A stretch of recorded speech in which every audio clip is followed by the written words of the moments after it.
episode of FYI. I'm Charlie Mager. Today, I'm going to talk to special guest Phil Brom, who has a truly remarkable story of survival. His mental and physical strength has inspired many individuals. Good morning, Phil. Hey, Charlie, how's it going? Good. It's good to have you here today.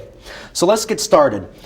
So in 2011, you got into a car accident that could have ended your life.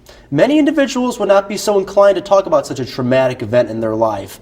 Could you describe the circumstances surrounding the accident and what all it entailed? I was driving home from work on a Saturday morning. I was just on my way home and I ended up crossing the center line and getting into a head-on crash with someone driving the opposite direction. I'm not exactly sure what happened, but I'm pretty sure I ended up falling asleep behind the wheel. It was a pretty tragic and traumatic crash. I ended up breaking both my legs, my femur, one of my arms, broke my jaw on both sides, and the worst of all, I ended up shattering my sternum, and that in turn ended up cutting my aorta. So obviously a pretty serious accident. After that, we were air vac'd out to the hospital. I went into surgery right away. The doctors were pretty freaked out about the whole ordeal. A lot of stuff they really hadn't dealt with before. When they started working on me, they said it was almost like putting back together a jigsaw puzzle. I mean, there's so many bone fragments and stuff just floating around. So definitely a very serious and traumatic injury. What are the odds of surviving such a tragic accident? Have you done the math for that? Well, I haven't exactly crunched the numbers, but the doctors have told me quite a few statistics on the surgeries I went through. Pretty much when you get an aortic tear, only about 10% of people who get that end up making it to the hospital. So obviously the odds are pretty slim already. Then when you go into the surgery to repair the aorta, usually only about 10% of those people who go into the surgery survive that as well. I mean, you factor in some other complications as far as, making sure the incisions heal and don't have any other complications from the surgery. The survival rate gets even slimmer. So they told me somewhere around a 0.2 to 0.4% survival rate, as crazy as that sounds. 0.2 to 0.4, that is crazy. And it's remarkable, too, that you're here with me today. What was your reaction and your family's reaction to this occurrence? Well, I was actually in a coma for about 9 days after the accident. And like I said, I don't really remember a whole lot. So when I woke up, I was pretty confused. It's pretty weird to wake up for the first time in a couple days with a bunch of wires and cables connected to you, monitoring your body. I literally had no idea what was going on. Couldn't tell you even where the accident occurred. The only reason I know is because, people have told me, stuff like that. That's basically secondhand accounts is all I have to go off of. But my parents were pretty calm despite how severe it was. My family's had a pretty rough medical history, so they're definitely not strangers to coming to the hospital.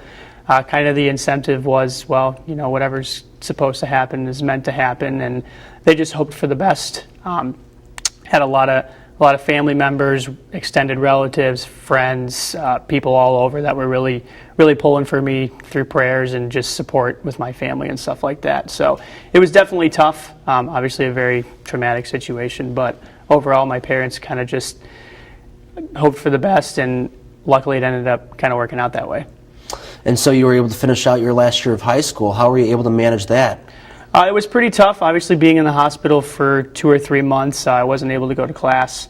Mobility issues kept me from actually going back to school even when I got home. So luckily, I only needed one class to graduate on time. So I had teachers come and help me out and make sure I got the curriculum done. Was able to get everything crossed off the list that I needed to in order to graduate on time. All right. That's Phil Brom. After this break, Phil's going to tell us how his miraculous recovery has led him to educate and inspire other people. We'll be right back. Water. There's so many ways you can describe it. Water is beautiful. It's cleansing. It's versatile. It's fun. Water is life. But water is not unlimited. Conserve water. Welcome back to FYI. I'm Charlie Mager here with Phil Brom, who is sharing his story with us. So when we left off, we established that your chances of making it were 0.2 to 0.4%. What do you think the doctors were thinking when they were dealing with a patient whose odds were so against him? Do you still keep in touch with those doctors? Yeah, I actually do. We talk on a pretty frequent basis. They're still pretty amazed every time they see me how well I'm doing, considering the circumstances. For a lot of them, it was a first for a lot of different reasons, between different procedures, trying different methods of repairing the limbs and stuff like that. It was definitely a challenge for them. A lot of them said it's some of the hardest surgeries they've ever faced throughout their professions. So we definitely have a pretty cool relationship. It's pretty wild to walk into a room and sit down with the guy who ultimately saved your life, and then walk down the hall and talk to someone else who basically helped you walk again. If they hadn't done it correctly, I wouldn't be able to do so. So definitely a pretty wild experience, not only for me but for them as well.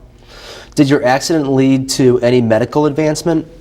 Yeah, actually, like I said, there was a first for a lot of different methods and approaches to repairing the limbs. So from an orthopedic standpoint, they used a lot of devices, new metal plates, stuff like that they hadn't really tested out before.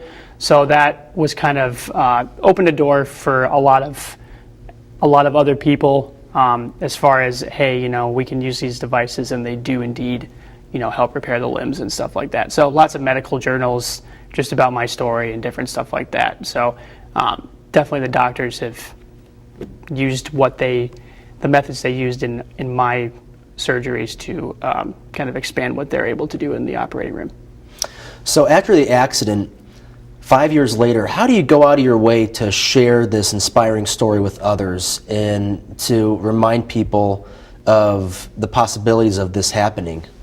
Yeah, well, the reality of the matter is I wasn't doing anything wrong that day. I wasn't texting. I wasn't goofing around with the radio. I went to bed early the night before, so I wasn't really tired. It just happened. And so for me, I use that as an opportunity, especially with people of my generation who tend to be distracted drivers, and even adults who are on their phones behind the wheel or whatever.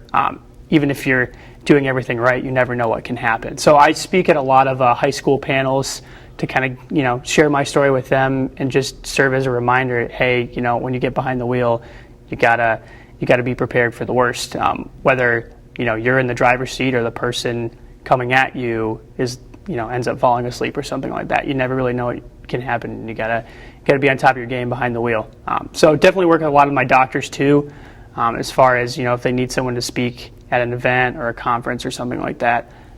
So I try to share my story with people just as a reminder of, hey, anything can happen, and you just got to be prepared. One last question. If you were to go back and not have this accident happen to you, would you take that option, or would you say that the good that's come out of this outweighs the bad? It's a really good question. Personally, if I had the opportunity to go back and do something differently that day, I wouldn't change it. This experience has definitely brought me closer to my family, my friends, just a greater appreciation for the little things in life. You don't realize how lucky you have it that you're able to walk down the hall or go out for a walk with your dog, or even get dressed in the morning. So definitely a very humbling experience for me all around. I definitely think it's made me into a better person. So if I had the opportunity, I definitely would not go back. Phil, for me and everyone else whose life you've touched, it's really remarkable that you've been able to share the story with us today, and I really, really do appreciate you taking your time today to talk to me about this. Thanks, Charlie. I appreciate it. That concludes this episode of FYI. Until next time, I'm Charlie Mager. Thanks for watching.